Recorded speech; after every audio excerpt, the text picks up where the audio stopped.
Hello, VC. Welcome to another edition of Pete's CD Vinyl World. Today, I'm going to be reviewing a book, actually. Autobiography of John Zazula, better known as Jonny Z, the founder of Megaforce Records. This book is called Heavy Tales, The Metal, the Music, and the Madness. So, just to give you a little background, Jonny Z was the guy who basically discovered Metallica's demo tape and started a record company called Megaforce Records based out of New Jersey. And this goes into not too much of his early life, but basically everything leading up to him starting Megaforce Records. Started out basically a music fan and eventually opened up a small little shop in the Route 18 flea market in New Jersey. So another thing about this book I like is there's a lot of New Jersey references in here. And a lot of it takes place in New Jersey, where I'm from.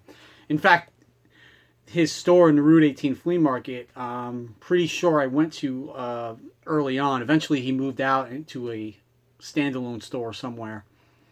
But that flea market I remember going to, it was the first time I ever saw bootleg albums. I was flipping through these albums and I'm like, I never knew, Kiss had all these live albums. Like, what are these? And they were all, another thing, they were all like $25, $30 each back then in the mid 80s. So it turns out I found out that those were actual bootleg albums from concerts, and they all had like professional covers, everything. So that was I remember specifically that flea market. But anyway, he ran a record store there. I think it was called Rock Dreams or something like that. That had a lot of import records from metal bands that were part of the new wave of British heavy metal. A lot of the obscure bands. And he would also sell demo tapes of local bands. And somehow Metallica's demo tape found his way to him. And he contacted them. Wired them money, brought them over to New Jersey, and booked some shows with them. He was just basically taking a chance, wiring this unknown band money to come over. And this was still when Dave Mustaine was the lead guitar player. Shortly after they came to New Jersey, they recruited Kirk Hammett, who was with Exodus at the time. So Kirk Hammett, I don't think even played... He didn't play on any Exodus either. This is before their any of their albums had been released. So, long story short, started promoting some shows with Metallica, and eventually recorded Kill 'Em All. Had that released. At the same time, some other bands he had signed: Anvil, Testament, Overkill, Anthrax. He tells a funny story about Anthrax used to pester him at his store in the flea market, bringing their demo tapes. Finally, he heard a song that he liked from them and signed them to Megaforce. So I like about this book a lot because it basically tells also how a lot of these independent record companies like Megaforce eventually had their artists signed to distribution deals with like Atlantic Island. In '84, he had a showcase for a couple of his bands, Metallica, Anthrax. I forgot the other band, slips my mind at the time, but he mentions his relationship with Metallica sort of faded away and drifted after that. So what happened was they signed with Elektra, and they had some sort of agreement where Megaforce would still be on the Ride the Lightning album. And he doesn't disclose it, but it sounds the deal he got from Elektra was pretty good and basically funded the label Megaforce, at least throughout the 80s. So he was receiving royalties on Kill 'Em All, Ride the Lightning, which once Metallica got big, those albums were still selling. So, and I think the same deal happened with Anthrax. They went to Ireland, but he remained Anthrax's manager. And it does give a lot of insider information about the record company stuff, which is definitely informative.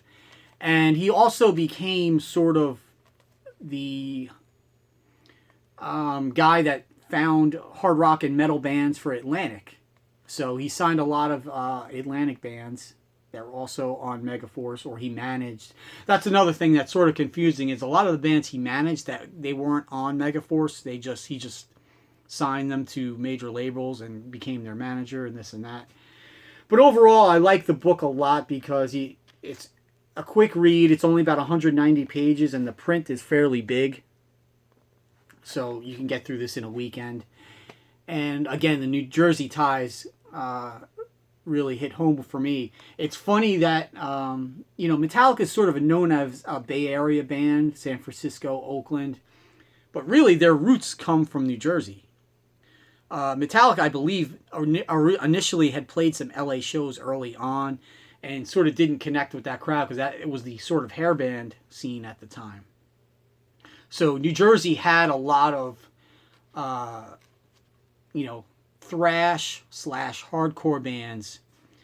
Most of them never really hit big besides Metallica and Anthrax. Later on, he signed Testament and Overkill. Overkill never hit it real big, but in this area, the tri-state area, they were always a big band. Trying to think what else. So as the late 80s, early 90s came, obviously grunge hit and sort of everything turned the metal world upside down. So by then, he was still signing bands, managing bands. In the 90s, basically, I think Ministry was one of his bigger bands.